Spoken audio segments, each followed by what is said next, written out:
Hello everyone, my name is Dr. Amina Husain. I'm assistant professor at Khwaja Muinuddin Chishti Language University, and I'm from the Department of English and Modern European and Asian Languages.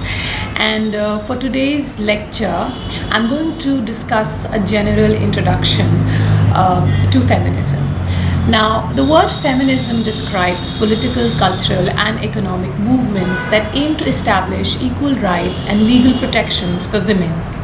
Now, over time, feminist activists have campaigned for issues such as women's legal rights, especially in regards to contracts, property, voting, body integrity, autonomy, abortion, and even reproductive rights, including contraception and prenatal care.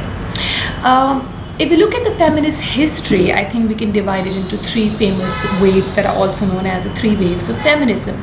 The first wave occurred in the 19th and early 20th century and was mainly concerned with women's right to vote.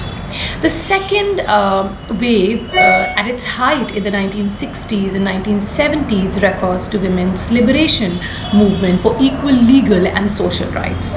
And the third wave, beginning in the year 1990s, refers to a continuation of and a reaction to second wave feminism. Now, the first wave feminism promoted equal contract and property rights for women, opposing ownership of married women by their husband. By the late 19th century, feminist activism was primarily focused on the right to vote. American first wave feminism ended with passage of 19th Amendment to the US Constitution in 1919, granting women voting rights. Second wave feminism of the 1960s and 1980s focused on issues of equality and discrimination. The second wave slogan, "The personal is political," identified women's cultural and political inequalities as inextricably linked and encouraged women to understand how their personal lives reflected sexist power structures. Betty Friedan was a key player in the second wave feminism. In 1963, her book, The Feminine Mystique, criticized the idea that women could find fulfillment only through child rearing and homemaking. According to Friedan's The New York Times obituary, her book ignited the contemporary women's movement in 1963, and as a result permanently transformed the social fabric of the United States and countries around the world, and is widely regarded as one of the most influential non-fiction books of the 20th century.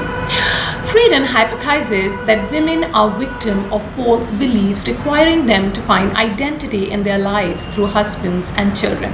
This causes women to lose their own identities in that of their family. Third wave feminism began in the early 1990s, responding to perceived failures of the second wave and to the backlash against the second wave's initiatives. This ideology seeks to challenge the definitions of femininity that grew out of the ideas of the second wave, arguing that the second wave overemphasized experience of upper middle class white women, and that's the reason why the brown and the black women failed to associate and identify with the with the agenda of the feminist movement.